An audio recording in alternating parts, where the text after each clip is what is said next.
नमस्कार, मैं हूं शम्स ताहिर खान और आप देख रहे हैं वारदात। 31 दिसंबर की रात मुंबई की एक हाई राइज बिल्डिंग की छत पर न्यू ईयर की पार्टी थी।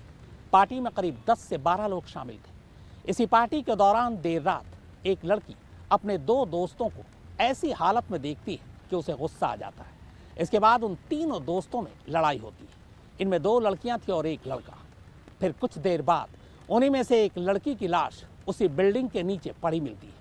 अब सवाल ये था कि क्या वो लड़की बिल्डिंग से नीचे गिरी, उसे फेंका गया या फिर उसका कत्ल हुआ। 2020 की आखिरी रात मुंबई के सांता क्रूज इलाके की रहने वाली 19 साल की जाह्नवी के लिए ये दोहरी खुशी के पल थे। एक तो ये कि 31 दिसंबर को उसके पापा का बर्थडे था और दूसरा ये कि अगले दिन नए साल की शुरुआत हो रही थी। जाह्नवी ने अपने घर में पापा के लिए एक छोटी सी बर्थडे पार्टी भी रखी थी। जाह्नवी के 2 खास दोस्त भी इस पार्टी में शामिल हुए। एक जाह्नवी का बॉयफ्रेंड श्री जोगंधर और दूसरी उनकी कॉमन फ्रेंड दिया पाडनकर। पहले तो तीनों ने मिलकर घर में ही पार्टी की और फिर तीनों ही एक साथ सांता क्रूज से थोड़ी दूर खार की एक high rise building Bhagwati Heights के लिए निकल पड़े, जहां उनके एक दोस्त यश आहूजा ने अपने घर की छत पर न्यू ईयर की पार्टी रखी थी। कुकरेजा परिवार की बेटी जाह्नवी ह्यूमन साइकोलॉजी की स्टूडेंट थी। वो पढ़ने लिखने में काफी तेज थी और घर वाले उसे अगले साल पढ़ाई के लिए विदेश भेजने की तैयारी कर रहे थे। घर में पापा का बर्थडे सेलिब्रेट करने के बाद जब उसने अपने दोस्तों के साथ न्यू ईयर पार्टी में जाने की बात कही तो घर वाले थोड़े असमंजस में पड़ गए। असल में वो देर रात जाह्नवी को घर से बाहर नहीं जाने देना चाहते थे, लेकिन जब जाह्नवी के साथ साथ उसके दोस्तों ने भी जोर देकर कहा कि वो कुछ ही देर में वापस आ जाएगी, तो उसके माता पिता ने भी नए साल के मौके पर अपनी बेटी का दिल तोड़ना ठीक नहीं समझा।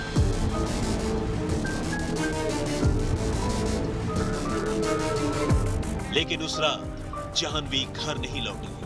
हालांकि घर वालों को लगा कि शायद नए साल की खुशी में पार्टी थोड़ी लंबी खिंच गई होगी, लेकिन सुबह के 5 बजते बजते कुकरेजा परिवार को जो खबर मिली उससे बुरी खबर कोई दूसरी नहीं हो सकती थी। उन्हें खार पुलिस स्टेशन से फोन किया गया। पुलिस वालों ने पहले घर वालों से उनकी बेटी जाह्नवी के बारे में मामूली पूछताछ की और फिर जो खबर बताई वो दहलाने वाली थी। पुलिस ने कहा कि अब उनकी बेटी इस दुनिया में नहीं है, उसका कत्ल हो चुका है। घर वाले सन्न रह गए। आखिर ऐसा कैसे हो सकता था? जो जाह्नवी चंद घंटे पहले हंसी खुशी न्यू ईयर पार्टी के लिए गई थी, उसका कत्ल कैसे हो गया? सबसे अहम बात तो ये कि आखिर उसके कत्ल की वजह क्या हो सकती थी, क्योंकि जाह्नवी की तो किसी से कोई दुश्मनी भी नहीं थी। बेटी की मौत की खबर से सकते में आए जाह्नवी के घर वाले फौरन पुलिस के बताए मुताबिक अस्पताल पहुंचे।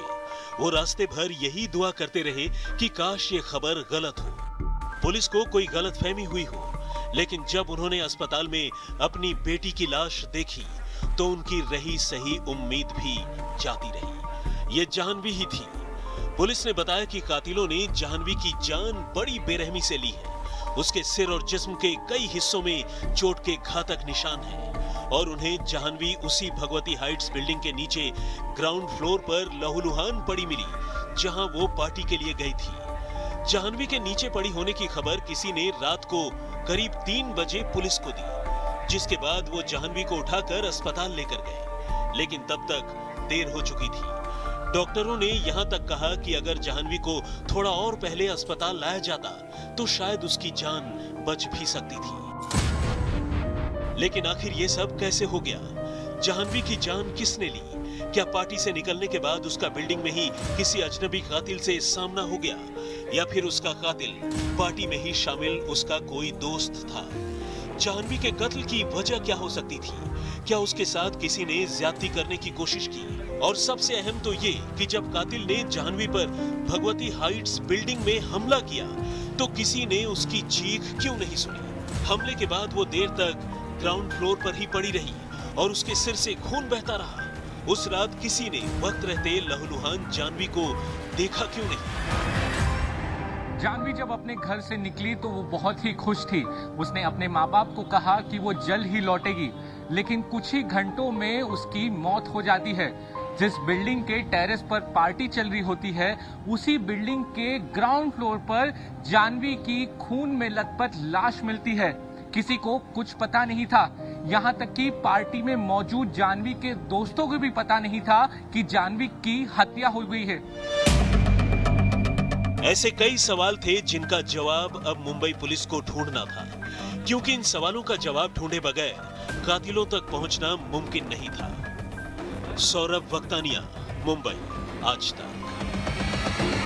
सुबह सुबह उसी बिल्डिंग में रहने वाली एक औरत ने पुलिस को फोन किया था। पुलिस जब मौके पर पहुंची, लाश को देखा और जिस हालत में लाश को देखा, उसके बाद शुरुआत में पुलिस को यही लगा कि मामला एक्सीडेंट का है। शायद ये लड़की छत से नीचे गिर गई, या फिर हो सकता है किसी ने उसे ऊपर से फेंक दिया। अब पुलिस मामले की तफ्तीश कर रही थी, लेकिन तभी उसी बिल्डिंग के अंदर सीढ़ियों पर पुलिस को कुछ ऐसे सुराग मिले जिससे पूरा केस ही पलट गया।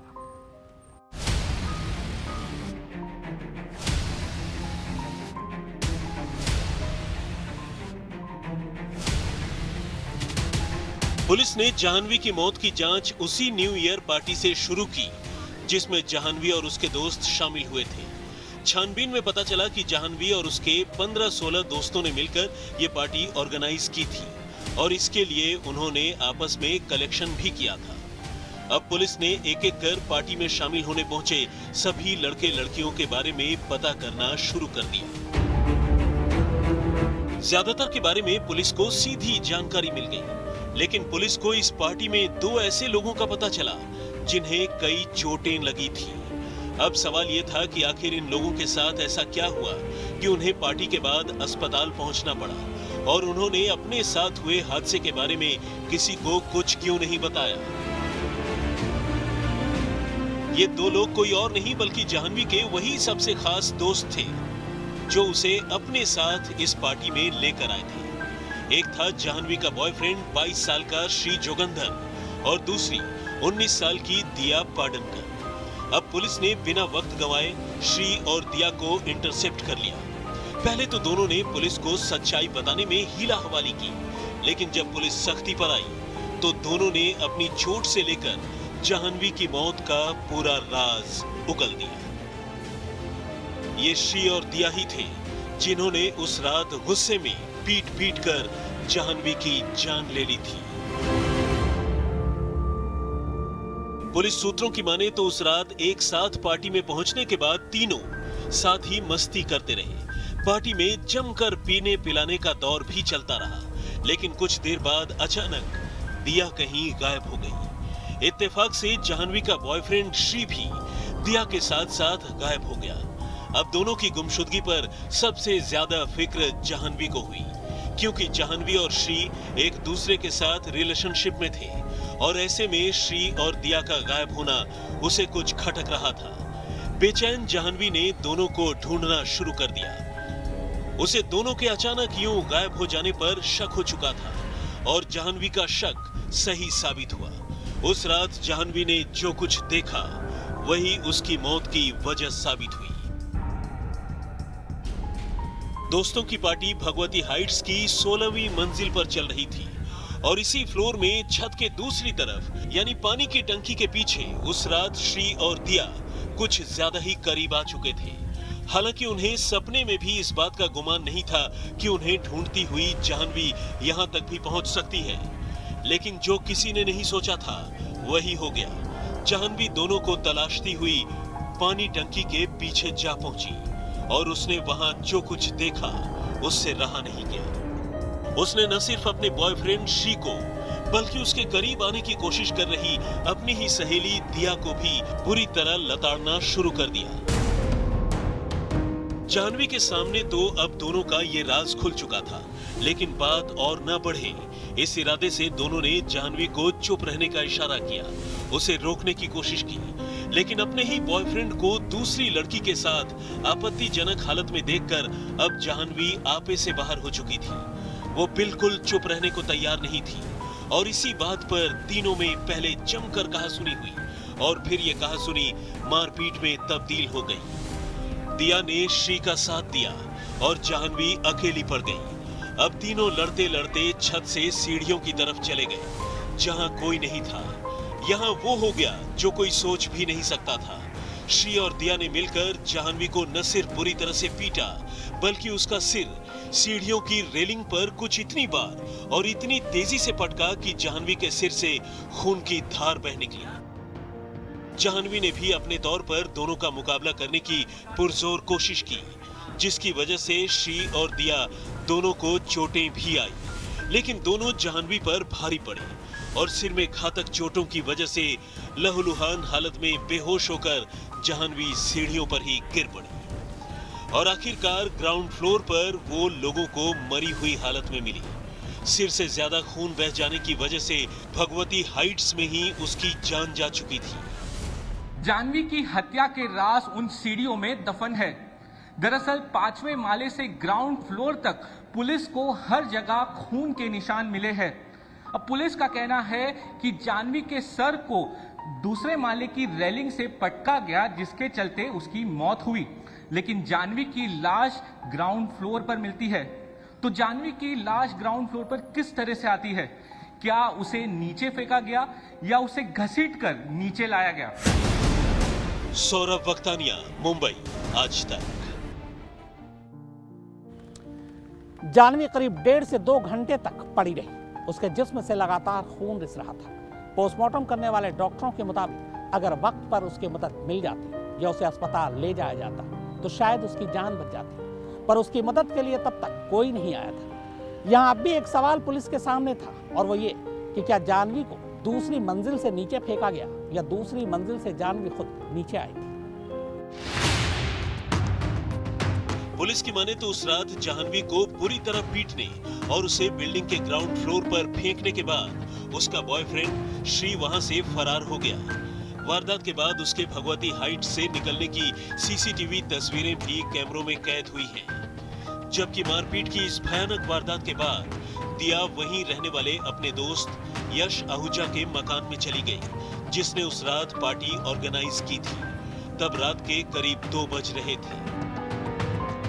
इसके बाद करीब 1 घंटे तक तो किसी को जाह्नवी का पता ही नहीं चला, लेकिन जब रात में 3 बजे उसी बिल्डिंग में रहने वाली 2 महिलाएं अपने कुत्तों को घुमाने के लिए अपने अपने घरों से बाहर निकली, तो ग्राउंड फ्लोर पर खून से लथपथ जाह्नवी को देखकर बुरी तरह घबरा गई।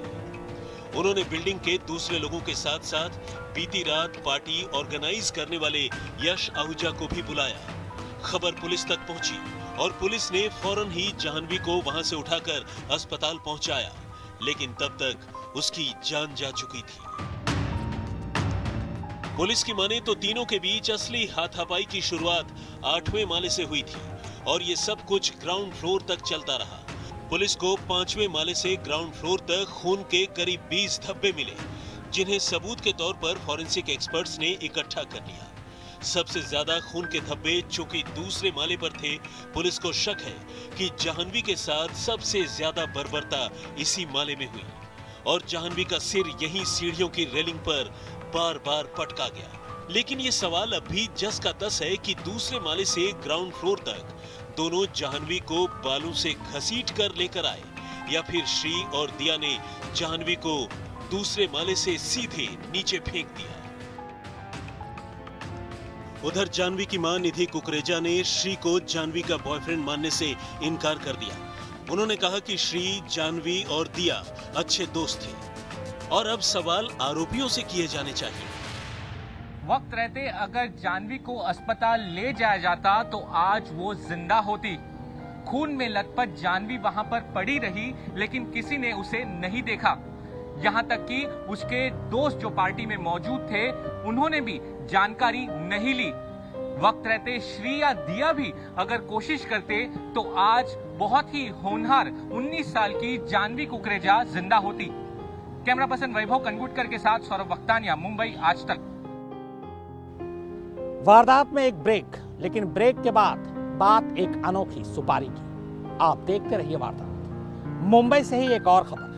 मुंबई से एक सुपारी निकलती है। सुपारी लंदन जाती है, इसके बाद लंदन से उत्तर प्रदेश, फिर उत्तर प्रदेश से वापस मुंबई। ये सुपारी 2 औरतों के नाम निकली थी, लेकिन इससे पहले कि सुपारी पर अमल हो पाता, अचानक कोरोना आ गया। कोरोना की वजह से लॉकडाउन लॉकडाउन की वजह से सड़कों पर सन्नाटा, लोग घरों के अंदर, और बस इसी चीज ने 2 औरतों की जान बचा ली।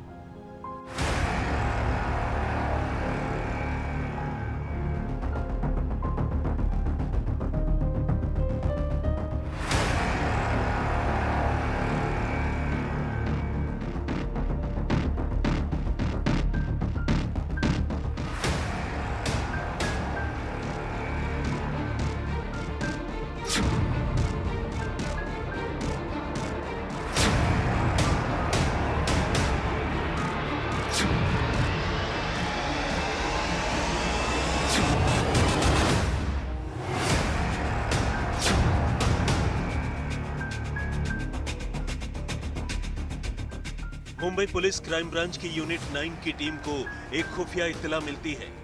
ये इत्तला कुछ गैंगस्टरों के बारे में है जो मुंबई के खारदंडा इलाके के किसी मकान में छुपे हैं। आनन फानन में छापेमारी की तैयारी की जाती है, बदमाशों के ठिकाने पर दबिश डाली जाती है और खारदंडा के एक होटल के सामने से मुंबई पुलिस की ये टीम 18 दिसंबर को 2 देसी पिस्तौल और 6 जिंदा कारतूस के साथ एक शख्स को दबोचने में कामयाब हो जाती है। इस शख्स का नाम है जावेद। उत्तर प्रदेश के बिजनौर का रहने वाला जावेद कोई मामूली क्रिमिनल नहीं, बल्कि किराए का वो कातिल है जो रुपयों के लिए किसी की भी जान ले सकता है। लेकिन सवाल यह है कि आखिर बिजनौर का जावेद मुंबई में क्या कर रहा है और उसके साथ ये मौत का सामान आखिर किस जुर्म की तैयारी के लिए है।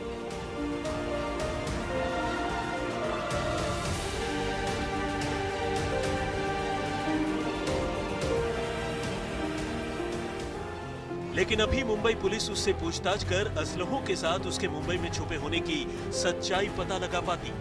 तब तक बड़े हैरानी भरे तरीके से उसके कब्जे से पुलिस को 2 महिलाओं की तस्वीरें हाथ लगती हैं। इनमें एक का नाम है जया भगत, जबकि दूसरे का नाम है आशा।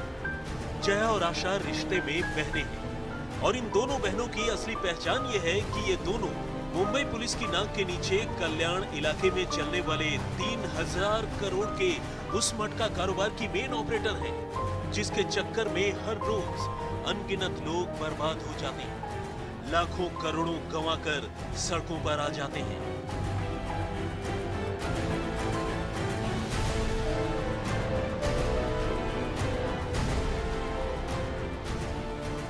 लेकिन फिर सवाल यह है कि आखिर जावेद के पास जया और आशा की तस्वीरों का क्या काम है? क्या जावेद दोनों को जानता है या फिर इन तस्वीरों के पीछे कोई और कहानी है? इन सवालों का जवाब जानने के लिए मुंबई पुलिस जावेद का मुंह खुलवाने की कोशिश करती है। जावेद पहले तो हिला हवाली करता है, लेकिन फिर जल्द ही पुलिस की सख्ती के आगे टूट जाता है और फिर वो जो कुछ बोलता है उसे सुनकर क्राइम ब्रांच की टीम भी हैरत में पड़ जाती है। जावेद की माने तो आने वाले किसी भी रोज जया और आशा की जान जा सकती है, क्योंकि दोनों के नाम की सुपारी निकल चुकी है और सुपारी भी ऐसी वैसी नहीं, बल्कि मुंबई से इंग्लैंड और इंग्लैंड से बिजनौर होते हुए मुंबई के लिए पूरे 60 लाख रुपए की सुपारी।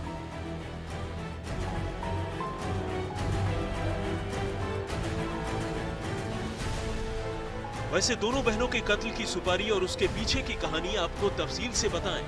आइए उससे पहले आपको जया और आशा के बारे में थोड़ा और बताए देते हैं। असल में जया भगत मुंबई के उस बदनाम मटका किंग सुरेश भगत की बेवा है, जिसका कत्ल साल 2008 में एक रहस्यमयी सड़क हादसे में कर दिया गया था।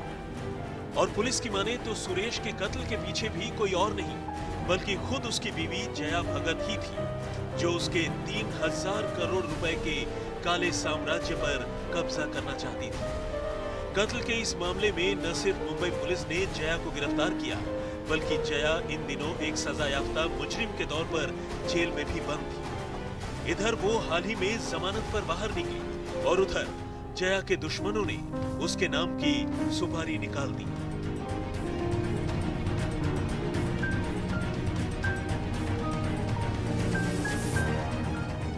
असल में क्राइम ब्रांच के हत्थे चढ़ा जावेद तो सिर्फ एक मोहरा भर था, जो जया और आशा की जान लेना चाहता था। लेकिन इस काम में जावेद के अलावा और भी कई लोग शामिल थे, जो सुपारी गैंग से जुड़े थे। और यही सुपारी गैंग दिन रात जया और आशा की रेकी कर एक अदद ऐसे मौके की तलाश में था जब दोनों को गोलियों का निशाना बनाया जा सके। और सच्चाई तो यह है कि दोनों बहनों के नाम की ये सुपारी निकले हुए भी अब करीब 1 साल का वक्त होने को है। असल में जया और आशा के दुश्मनों ने दोनों बहनों के नाम की सुपारी तो फरवरी महीने में ही निकाल दी थी, लेकिन इत्तेफाक से दुनिया पर कोरोना की मार पड़ गई और लॉकडाउन की वजह से मर्डर का काम भी टल गया। लेकिन अब जैसे ही लॉकडाउन की पाबंदियां खत्म हुई, सुपारी उठाने वाले गैंग ने फिर से अपने शिकार को निशाना बनाने की तैयारियां शुरू कर दी।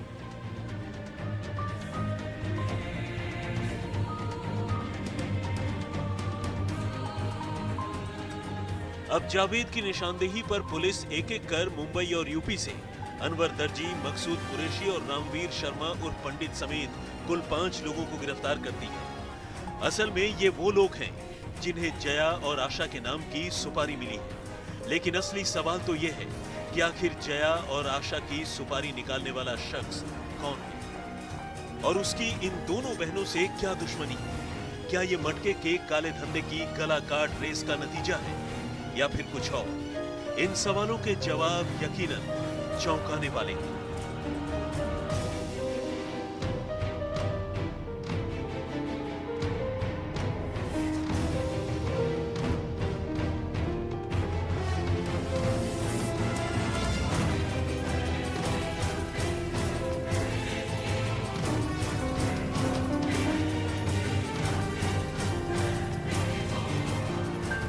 अब एक एक कर 5 मुलजिम क्राइम ब्रांच के हत्थे चढ़ चुके थे, जिन्हें जया भगत और उसकी बहन आशा के कत्ल की सुपारी मिली थी। वो तो भला हो लॉकडाउन का कि दोनों बहनों के कत्ल का काम टल गया, और इससे पहले कि लॉकडाउन खुलने के बाद ये गैंगस्टर उन्हें अपनी गोलियों का निशाना बनाते सारे के सारे दबोच लिए गए। लेकिन जब पुलिस ने इन गैंगस्टर से उनकी साजिश के मास्टरमाइंड का नाम पूछा तो 2 ऐसे नाम सामने आए जो बड़े चौंकाने वाले थे।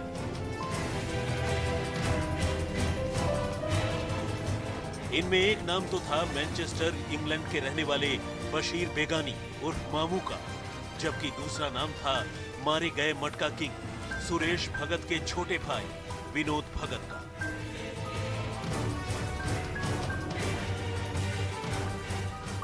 असल में सुरेश का भाई विनोद भगत की मामू से पुरानी जान पहचान थी। कभी मामू भी मुंबई का छटा हुआ बदमाश हुआ करता था, लेकिन वो अब पिछले कई सालों से इंग्लैंड में ही सेटल हो चुका था। और सूत्रों की माने तो इस बार विनोद ने मामू से अपने इसी पुराने ताल्लुकात का फायदा उठाकर खुद अपनी ही भाभी और उसकी बहन के कत्ल की खौफनाक साजिश रची। विनोद भगत ने इसके लिए मामू से बात की और जया और आशा के कत्ल के लिए 30-30 लाख रुपए की सुपारी देने की बात तय की।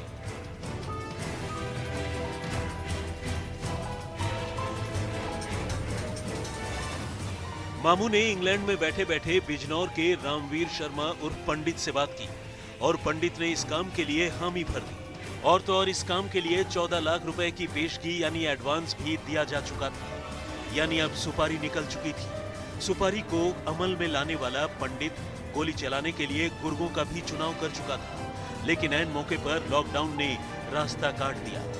अब लॉकडाउन खत्म होने के बाद मौत तेजी से दोनों बहनों की तरफ बढ़ रही थी।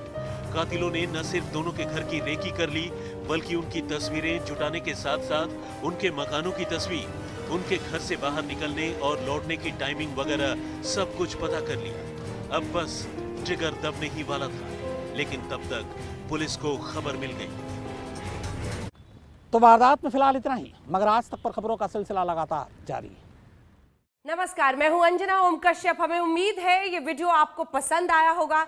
लेटेस्ट खबरों के लिए यूं ही देखते रहिए आज तक, और इस वीडियो के पसंद आने पर लाइक, शेयर एंड सब्सक्राइब करना ना भूलें।